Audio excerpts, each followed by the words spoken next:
Sir 'Manchu Vishnu' గారి 'Kannappa' cinema release దగ్గర పడుతున్న కొద్దీ ఇబ్బందులు మాత్రం ఈ సినిమాకైతే తప్పట్లేదు సార్. ఇప్పుడు సెన్సార్ వాళ్ళు కూడా షాక్ ఇచ్చినట్టుగా తెలుస్తుంది. అంటే రీసెంట్‌గా బ్రాహ్మణ సంఘాలు ఈ సినిమా పైన వ్యతిరేకత చూపించడం వల్ల కాస్త నిరసనలు తెలియజేయడం చూసాము. సో, మరి ఇప్పుడు సెన్సార్ వాళ్ళకు అంటే వాళ్ళకి సపోర్ట్‌గా మాట్లాడినట్టుగా కూడా తెలుస్తుంది. మరి దీన్ని ఎలా ఫేస్ చేస్తారు 'కన్నప్ప' టీమ్? ఏంటి బ్రాహ్మణ సంఘాల నిరసనలెందుకు? వీళ్ళు ఏ వ్యతిరేకత చేస్తున్నారు ఈ సినిమా పైన? మరి రిలీజ్ దగ్గర పడుతుంలో ఇటువంటివన్నీ ఇబ్బందులు ఎదురవ్వడం ఈ సినిమా పరంగా ప్లస్సా? మైనస్సా? అండ్ మన ట్రైలర్ కూడా రిలీజ్ అయింది. సో, దానికి పాజిటివ్ రెస్పాన్స్ కంటే ట్రోలింగ్ ఎక్కువ గురైనట్టు కనిపిస్తుంది సార్. మరి ఎలా ఉంది ఆ రెస్పాన్స్? మామూలుగా 'మోహన్ బాబు' ఫ్యామిలీ గత కొంతకాలంగా ఇటు ఫ్యామిలీ తరపున గాని, లేకపోతే సినిమా పరంగా గాని, లేకపోతే అక్కడ 'మోహన్ బాబు' యూనివర్సిటీలో వివాదాలు గాని, ఇట్లా ఒక రకంగా ఏందంటే గత 1 ఇయర్ దాదాపు 1 ఇయర్ నుంచి కూడా వివాదాల్లోనే చిక్కుకున్నట్టుగా కనబడుతుంది. అయితే ఈ నేపథ్యంలో వాళ్ళు వాళ్ళ మొత్తం ఫ్యామిలీ హిస్టరీలోనే అతి బిగ్గెస్ట్ బడ్జెట్ దాదాపు 200 కోట్ల బడ్జెట్ సినిమా 'కన్నప్ప' పేరుతో తీయడం. అది ఎప్పటినుంచో డ్రీమ్ ప్రాజెక్ట్‌గా విష్ణు చెప్పడం. దాన్ని ఒక నేషనల్ లెవెల్‌లో ఆర్టిస్ట్ 'మోహన్ లాల్', 'శరత్ కుమార్', 'ప్రభాస్', 'అక్షయ్ కుమార్' ఇలాంటోళ్ళతో నింపేయడం. సో, ఇదంతా గూడా పైగా మొత్తం షూటింగ్ అంతా గూడా న్యూజిలాండ్‌లో జేయడం. ఇదంతా గూడా ఒక ఆహ్, విచిత్రమైన ఒక కండిషన్‌ని తీసుకొచ్చాయి. ఈ సినిమా చుట్టూ. అయితే ఇది పోస్టర్ రిలీజ్ దగ్గర నుంచే దీని మీద కామెడీ స్టార్ట్ అయింది. ఇదేంటి ఇలాగుంది? కన్నప్ప ఏంది ఇలాగున్నాడు? వీళ్ళేందో అసలు ఏ ఊర్లో ఉన్నారు వీళ్ళు? ఈ బట్టలేంటి? కాస్ట్యూమ్స్ ఏంటి?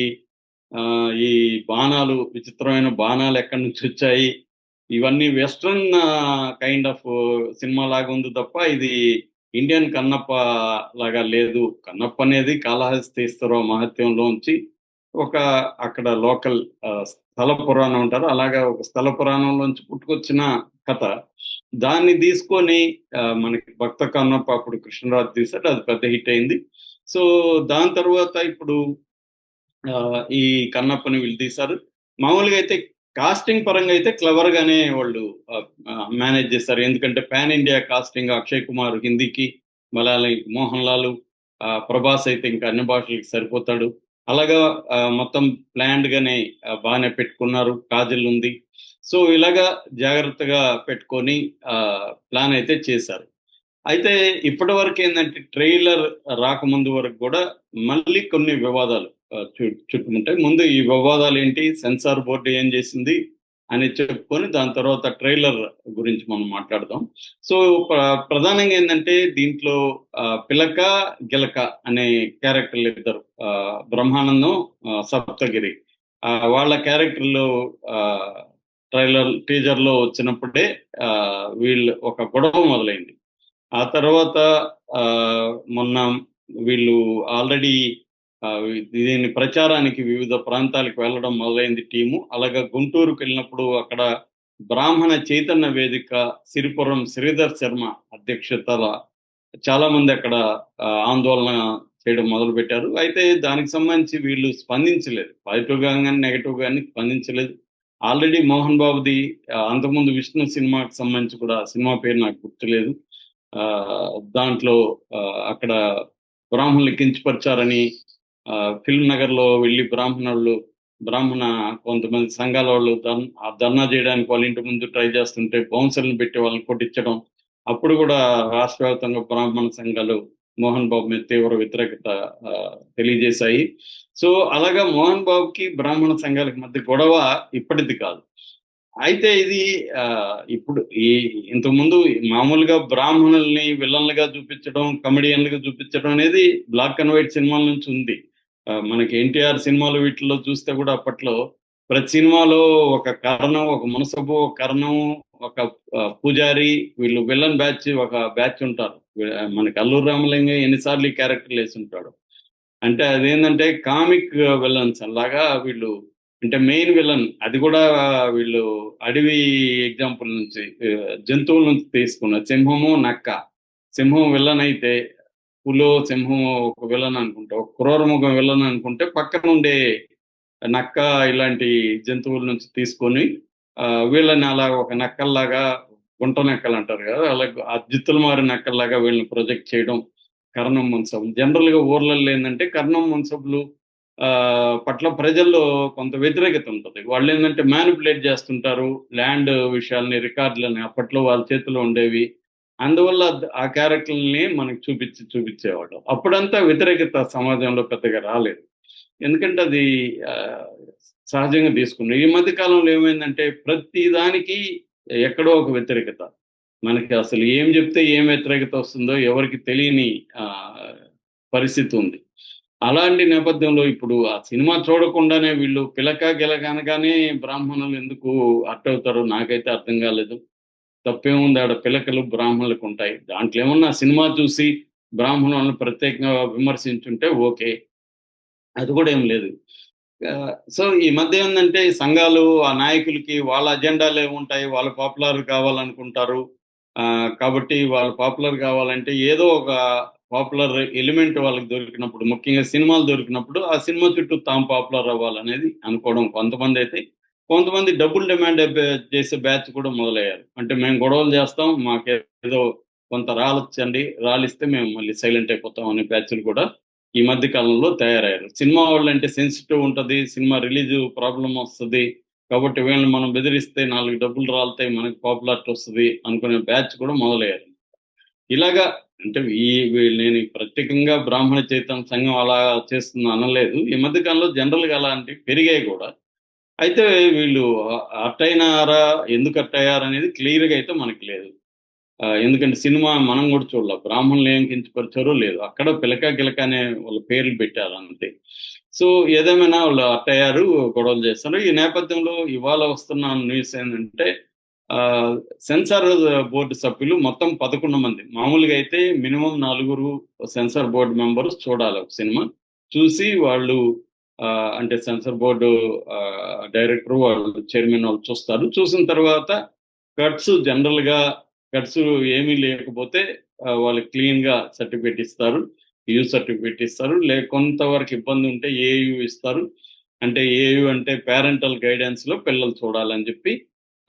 అది కూడా లేదనుకుంటే ఏ సర్టిఫికేట్ ఇస్తాము, కట్స్ లేకుండా కావాలనుకుంటే ఏ సర్టిఫికేట్ ఇస్తామంటారు.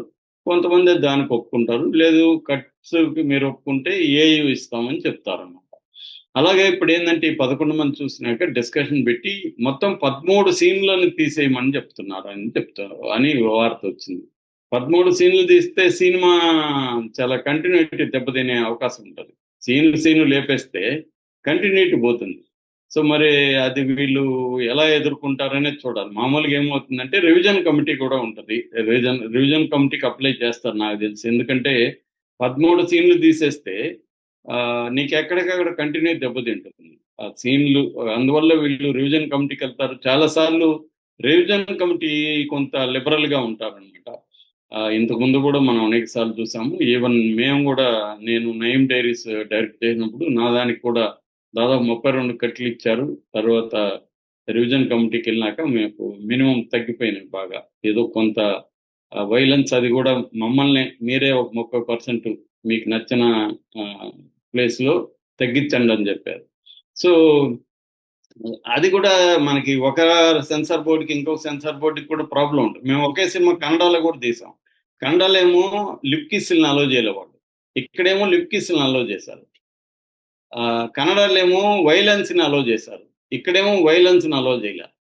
అంటే మరి రీజనల్‌గా సెన్సార్ బోర్డ్‌కి ఒక క్లారిటీ ఉన్నట్టుగా అనపడదు.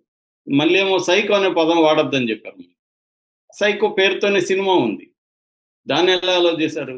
ఇట్లా ఎగ్జాంపుల్స్ చాలా చెప్పొచ్చనమాట. అంటే వాళ్ళకి తోచింది చెప్తూ ఉంటారు సెన్సార్ బోర్డ్. ముందు నుంచి కూడా ఇదే ప్రాబ్లమ్ ఇది. బ్లాక్ అండ్ వైట్ నుంచి కూడా సెన్సార్ బోర్డ్ మీద మనం ఓల్డ్ పత్రికలు 'రూపం' అని, 'కుంటిపిల్ల' ఇలాంటి 1940స్, 30స్‌లో వచ్చిన పత్రికలు చూస్తే, అందులో సెన్సార్ మీద ఇప్పుడు ఎలాగైతే మనం విమర్శలు చేస్తున్నామో అప్పుడు కూడా సెన్సార్ మీద ప్రొడ్యూసర్‌లు, రైటర్‌లు విమర్శలు చేస్తూనే ఉన్నారు అప్పుడు గూడా. అప్పటి నుంచి కూడా ఇదే గొడవ అన్నమాట.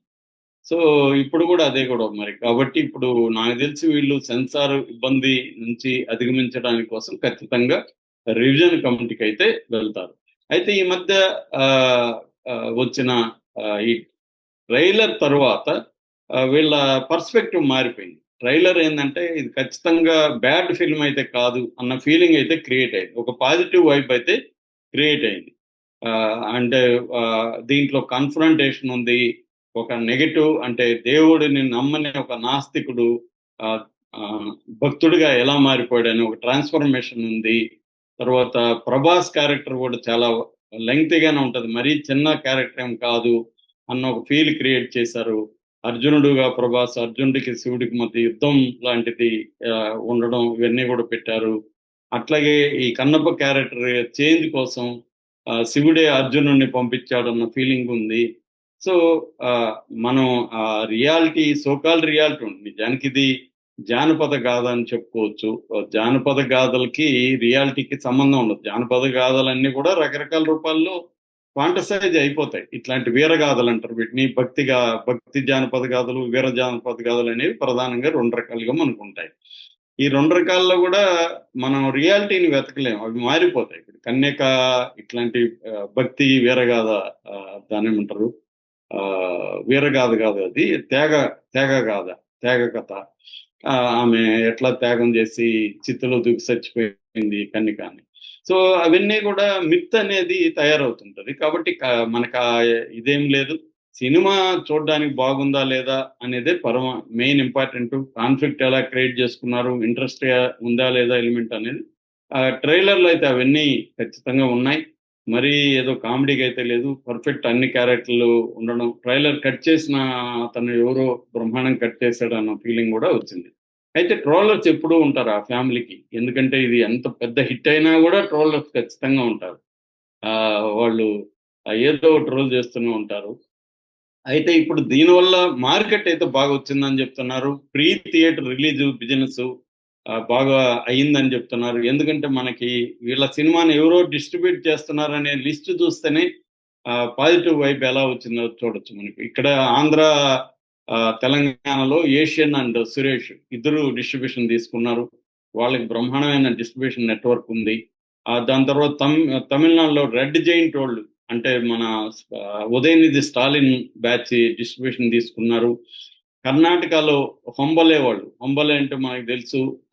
మన కేజీఎఫ్ కాంతార ప్రొడ్యూసర్లు వాళ్ళు డిస్ట్రిబ్యూట్ తీసుకున్నారు. కేరళలో ఆశీర్వాద్ గ్రూప్ తీసుకున్నారు. ఇక నార్త్ ఇండియాలో పెన్ మరుదర్ ఎంటర్టైన్మెంట్ వాళ్ళు తీసుకున్నారు. హిందీలో యాషాజ్ ఫిల్మ్స్ తీసుకున్నారు. ఓవర్సీస్ లో పార్క్స్ ఫిల్మ్స్ అనే వాళ్ళు తీసుకున్నారు. కాబట్టి బ్రహ్మాండంగా ప్రీ థియేటర్ రిలీజ్ బిజినెస్ కి సంబంధించి మంచి డిస్ట్రిబ్యూటర్ల చేతిలో ఉంది కాబట్టి థియేటర్లకి ఏమాత్రం ప్రమాదం ఉండదు. తర్వాత ఏంటంటే వీళ్ళ లక్ ఏంటంటే హరిహర వీరమల్లు పోస్ట్పోన్ అవడం కూడా వీళ్ళ లక్. అది గాని ఉంటే కొంత ఇబ్బంది అయ్యేది. వీళ్ళ దగ్గర ఇప్పుడు ఏ రకమైన కాంపిటీషన్ కూడా వీళ్ళకి లేదు. కాబట్టి అన్ని రకాలుగా ఇది బాగుంది. ఈవెన్ ఓటీటీ ఆఫర్ కూడా మంచిగా వచ్చిందని చెప్తున్నారు. అంతకుముందైతే అతను ఓటీటీ ఆఫరు మాకు సరిగ్గా రాలేదు. నేను అడిగిన రేట్ ఇవ్వలేదు కాబట్టి నేను ఎవరికి ఇవ్వలేదని విష్ణు చెప్పాడు. కానీ ఇప్పుడైతే 8 వారాల తర్వాతనే నేను ఓటీటీ ఇస్తాను. ఒకవేళ మంచి రెస్పాన్స్ లేకపోతే 4 వారాల్లో ఇస్తాను అన్న ఒక ఒప్పందంతో పోటీ పడుతున్నారు ఇప్పటికీ. ఎవరు ప్రైము అండ్ నెట్‌ఫ్లిక్స్ అనే వార్తలు కూడా వస్తున్నాయి. ఏదేమైనా ఓవరాల్ గా ఈ వివాదాలన్నీ కూడా కన్నప్పకి హామ్ అయితే చేయవని నేను అనుకుంటున్నాను. ఉపయోగపడతాయి. సరే ఇదేదో కన్నప్ప సినిమా ఒకసారి చూద్దామనే ఫీలింగ్ వస్తుంది. రెండోది ప్రభాస్ ఫ్యాన్లు మనకి ఎంత ఎక్కువ ఉన్నారో మనకి ఇండియాలో తెలుసు. వాళ్ళు వెళ్తారు. కాబట్టి పాన్ ఇండియా లెవెల్‌లో రెండోది భక్తి సినిమాలకి నార్త్ ఇండియాలో మంచి మార్కెట్ ఉంది ఇవాళ. బీజేపీ వచ్చినాక భక్తి సినిమాల మార్కెట్ అమాంతంగా పెరిగిపోయింది. మన 'కార్తికేయ 2' అలాగా ఆడుతుందని ఎవడు కూడా ఊహించలేదు. ఎందుకంటే ఆ అబ్బాయి చాలా మందికి పేరు కూడా తెలీదు ఇక్కడ తెలుగులో ఆ అబ్బాయికి. నిఖిల్ సిద్ధార్థ్ అంతే కదా అతని పేరు. అంటే సో, అట్లాంటిది అంత పెద్ద హిట్ అయింది. కాబట్టి అన్ని రకాలుగా ఇది డబ్బులైతే లాస్ ప్రాజెక్ట్ అయితే కాదనే ఫీలింగ్ అయితే వచ్చింది. Okay sir. Thank you so much.